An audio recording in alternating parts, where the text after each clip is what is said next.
Have you ever caught yourself imagining the moment after your last breath and feeling your stomach drop, even if your day was going fine? And have you ever wondered why a question you cannot confirm with ordinary senses can still shape the way you live every ordinary hour? Welcome back to the channel. Today we are stepping into a topic that is easy to sensationalize and even easier to avoid: what happens after death. But we are not doing this to chase spooky stories or to decorate fear with fancy ideas. We are doing it because the way you relate to death quietly determines the way you relate to life. And there is a kind of answer a monk can give that does not try to sell you certainty. Instead, it gives you something better than certainty. It gives you a way to meet uncertainty without panic and to meet impermanence with a steady heart. Here are the two guiding ideas we will hold as we move through this story. First, the most important question is not only what happens after death, but what happens to your mind when you believe death is near, because that mind state is already shaping your life right now. Second, the monk does not treat death as a single event. He treats it as a mirror. The mirror shows you what you cling to, what you fear, what you avoid, and what you can awaken to if you practice while you still have time. Now let me tell it like a story. Because if you have ever lost someone or feared losing someone, you already know this is not just philosophy. Imagine a teenager named Noah. Noah is smart, curious, and a little restless. From the outside, he looks normal. School, friends, jokes, music, gaming, sports, whatever fills the week. But inside, Noah has a private habit. Late at night, when the house is quiet, he searches questions that most people pretend they never search. What happens after death? Where does consciousness go? Is there a soul? Is there nothing? Is it darkness? Is it a dream? Is it a door? The reason is not only curiosity. The reason is anxiety. Noah has started feeling sudden waves of fear.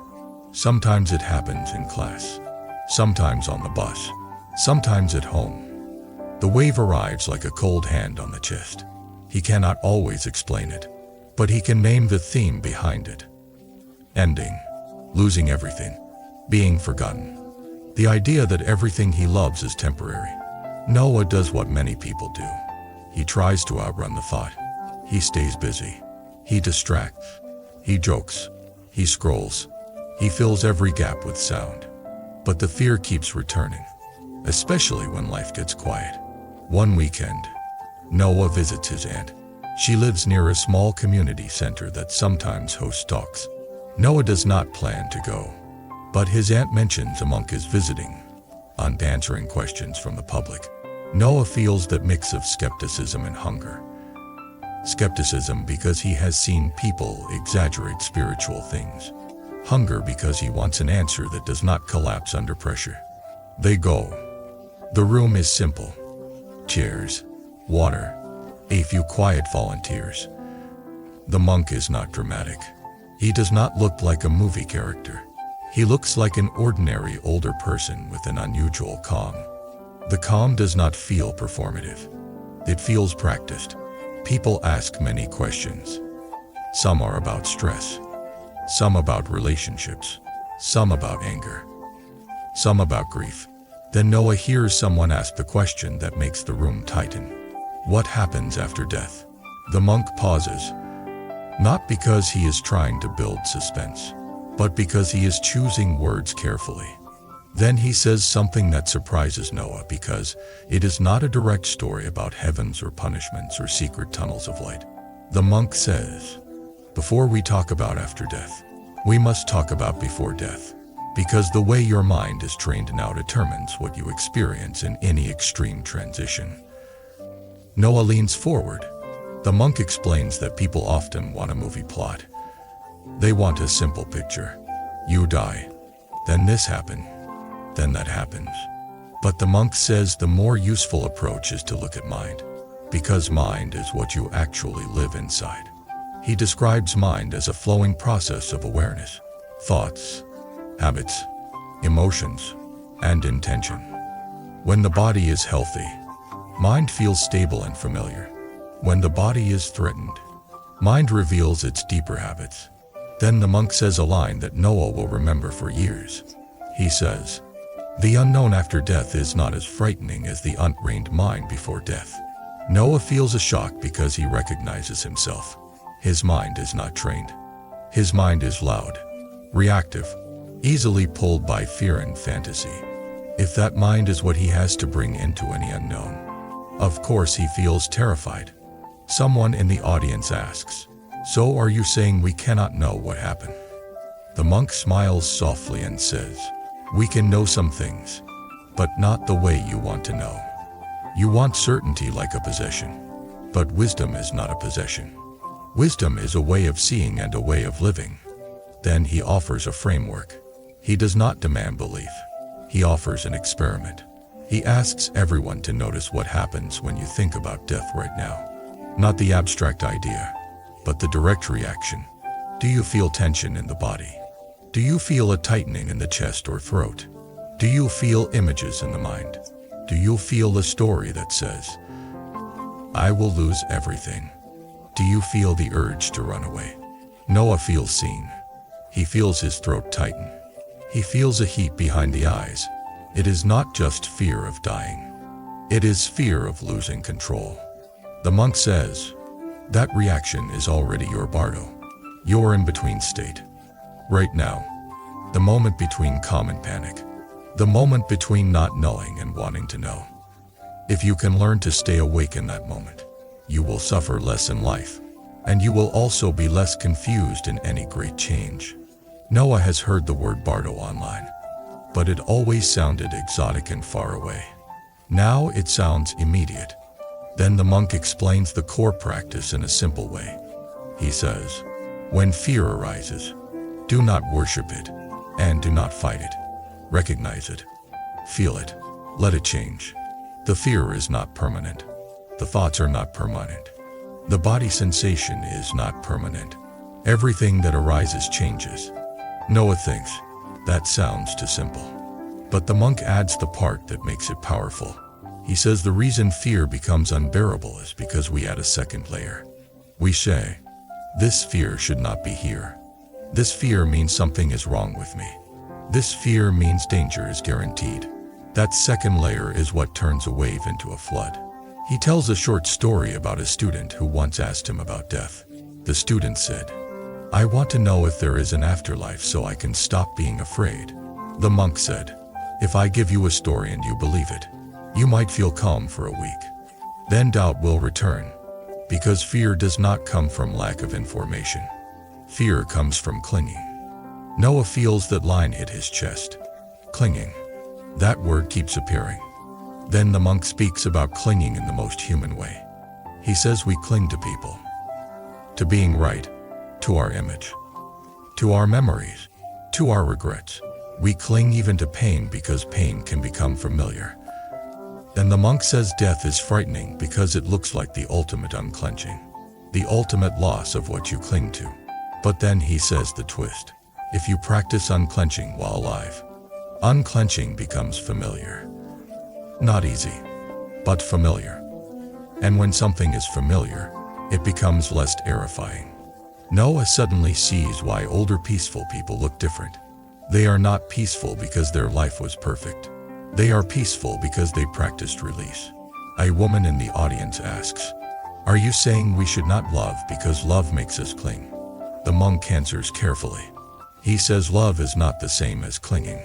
Love wishes well. Clinging demands ownership. Love says, may you be free. Clinging says, you must stay the way I want you to stay. Love can be deep without possession.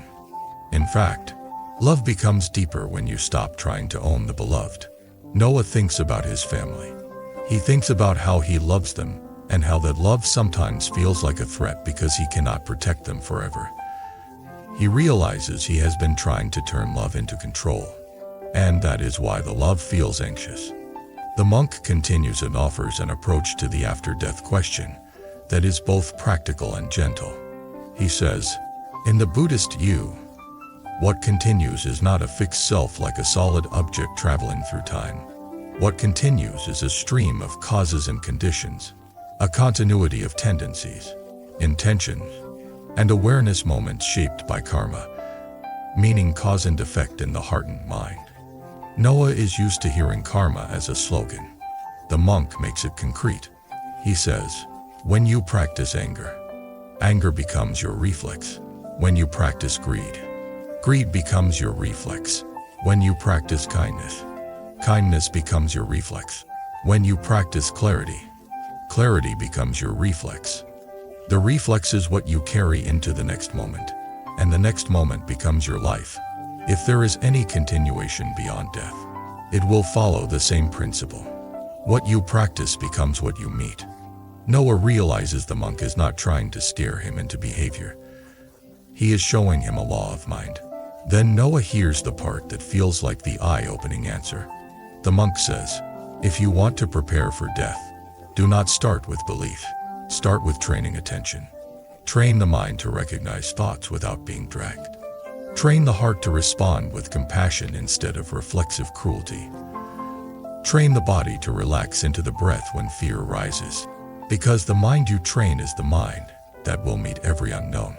Noah feels something like relief. Not relief that death is solved. Relief that he has something to do that is real. After the talk, people line up to ask quick questions. Noah hesitates but finally steps forward. When it is his turn, he surprises himself by being honest. He says, I get scared at night thinking about death. What should I do in the moment when it hits? The monk looks at him in a way that feels kind, not pitying. Then he gives a simple set of instructions, not as a strict ritual, but as a gentle sequence. First, feel your feet or feel your hands. Come into the body. Second, breathe slowly in. Let the exhale be longer than the inhale for a little while. Third, name what is happening. Fear is here. Thoughts are here. Fourth, look for change. Notice the fear moving, pulsing, shifting. Fifth, add kindness. Say to yourself, this is a human fear. May I be gentle. Then the monk says, if you can do this, you will discover the fear is not a wall. It is a wave. Noah leaves the center feeling different, not heroic, just different. He has been trying to argue with fear. The monk is teaching him to observe fear. That night, the fear returns. Of course it does. But Noah tries the sequence. He sits up in bed and feels his hands. He names it. Fear is here. Then he watches the fear. He discovers something he never noticed because he always ran. The fear rises, peaks, and then changes. It does not vanish forever, but it moves. For the first time, Noah realizes that his mind lied about the fear. The mind said it would last forever. The body said it was a wave. Over the next few weeks, Noah practices. He has good days and bad days. Some nights he forgets and spirals. Some nights he remembers and steadies himself. The practice is not perfection. It is returning. He starts noticing the practice affects the rest of his life too. When he is embarrassed at school, he watches the heat in the face and does not turn it into a life sentence. When he is angry at a friend, he notices the urge to attack and pauses. When he is stressed about grades, he feels the tension and breathes before panicking. This is where the monk answer becomes truly eye-opening. The monk did not only talk about after death. He gave Noah a method to stop dying in fear every day. One afternoon, Noah returns to the center and sits quietly in the back during another session. This time, the monk talks about compassion. He says, if you want your mind to be fearless, make it kind. Cruelty makes the mind heavy. Hatred makes the mind restless. Lies make the mind anxious. But compassion makes the mind lighter. And a lighter mind moves through change with less panic. Noah thinks about times he has been mean online. Times he has tried to look cool by making someone else look small. He feels guilt rise. Then he remembers the practice. Feel it. Name it. Let it change. Add kindness. He realizes guilt can become wisdom if it turns into better action. So he apologizes to someone he mocked. Not with drama. Just a simple apology. The person is surprised but accepts it. Noah feels a weight lift. He realizes morality is not a rule list. It is mental hygiene. It cleans the heart. As months pass, Noah still wonders about what happens after death.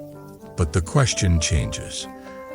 It becomes less like a terrified demand and more like a quiet inquiry. And the quieter the inquiry becomes, the more alive he feels in the present. He notices sunsets. He notices laughter. He notices small kindness. He stops treating time like an enemy and starts treating it like a teacher. Then something happens that tests everything. A relative dies. Not someone extremely close, but close enough to make death real. The funeral is heavy. People cry. People pretend. People avoid. Noah feels grief and also fear. The old fear tries to return. The fear that says, "This will happen to everyone, including me." That night Noah sits in his room and practices. He lets grief be present. He lets fear be present. He does not try to fix it. He watches it. He breathes. He remembers the monk words. The wave is not the wall. And something unexpected happened. In the middle of grief, Noah feels gratitude. Not forced positivity. Real gratitude. Gratitude that he had time with the person. Gratitude that love existed at all. Gratitude that the present moment is still here. He realizes that contemplating death is not a way to become dark. It is a way to become sincere. Now let me bring this back to you directly. Because you might be listening and thinking, I still want the literal answer.